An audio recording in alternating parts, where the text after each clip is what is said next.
नमस्कार दोस्तों, जब से भाजपा की पहली लोकसभा चुनाव उम्मीदवार लिस्ट आई है तब से राजस्थान में चूरू लोकसभा क्षेत्र में भाजपा की मुश्किलें बढ़ती हुई नजर आ रही है। क्या भाजपा के वर्तमान सांसद कांग्रेस में शामिल हो सकते हैं? क्या चूरू के सांसद राहुल कस्वां टिकट कटने के बाद कांग्रेस के नेताओं से हाथ मिलाएंगे? क्या भाजपा ने चूरू से राहुल कस्वां की टिकट काटकर अपनी मुश्किलें बढ़ा ली है? क्या लगता है राहुल कस्वां के ट्वीट से क्या जल्द ही कांग्रेस से ज्वाइन करेंगे?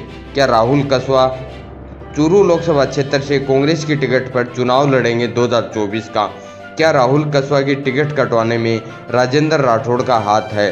क्या भाजपा को 2024 में चूरू से हाथ धोना पड़ सकता है?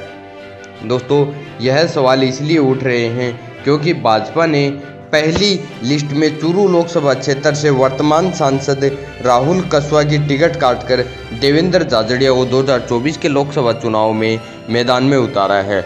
उसके बाद लगातार राहुल कस्वां के ट्वीट आ रहे हैं। उनके ट्वीट में यह साफ जाहिर होता है कि राहुल कस्वां की टिकट कटने के बाद राहुल कस्वां भाजपा पार्टी से निराश नजर आ रहे हैं और इस निराशा का कारण जनता को पता है कि राहुल कस्वां चूरू लोकसभा क्षेत्र से वर्तमान सांसद थे, जो कि 2014 के और 2019 के चुनाव में यहां से सांसद चुने गए थे भाजपा की तरफ से। लेकिन 2024 के चुनाव में भाजपा पार्टी ने राहुल कस्वां का टिकट काटकर उनकी जगह देवेंद्र झाझड़िया को चूरू लोकसभा क्षेत्र से टिकट दे दिया। इससे राहुल कस्वां भाजपा पार्टी से निराश हैं और यह निराशा भाजपा पार्टी को शायद ज़्यादा नुकसान पहुंचा सकती है, क्योंकि जब से राहुल कस्वां की टिकट कटी है तब से कांग्रेस पार्टी के बड़े दिग्गज नेता राहुल कस्वां से कांटेक्ट करने की कोशिश कर रहे हैं और राहुल कस्वां के ट्वीट से यह भी जाहिर होता है कि राहुल कस्वां बहुत बड़ा निर्णय ले सकते हैं। अब वह निर्णय कैसा होगा वह तो उनके ऊपर ही निर्भर करेगा।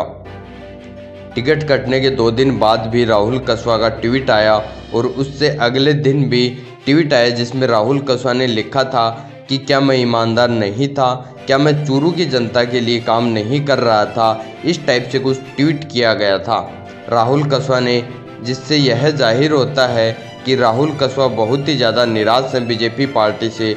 और एक बार फिर उनका एक ट्वीट आया है जिसमें उन्होंने लिखा है 8 मार्च को सादुलपुर निवास पर 1 बजे आप सभी के बीच उपस्थित रहूँगा।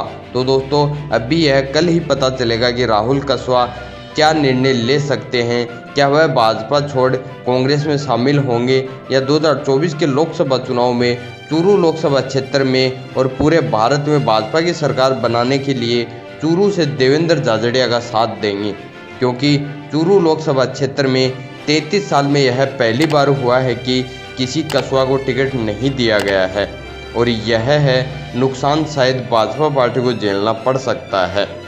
दोस्तों, आपको बता दें कि यह जनता को इसलिए लग रहा है कि राजेंद्र राठौड़ ने राहुल कस्वां को इस बार टिकट दिलाने में अपनी सहमति नहीं जताई, क्योंकि 2023 के विधानसभा चुनाव में तारानगर विधानसभा क्षेत्र से राजेंद्र राठौड़ भाजपा की तरफ से और कांग्रेस के उम्मीदवार नरेंद्र बुडानिया के सामने चुनाव लड़ रहे थे और बताया जा रहा है कि राहुल कस्वां उस समय चुनाव के दौरान सक्रिय नज़र नहीं आए और वह नरेंद्र बुडानिया के साथ में कई बार पार्टियों में मीटिंगों में पाए गए, जिसकी वजह से राहुल कस्वां को इस बार राजेंद्र राठौड़ टिकट दिलाने में नहीं थे।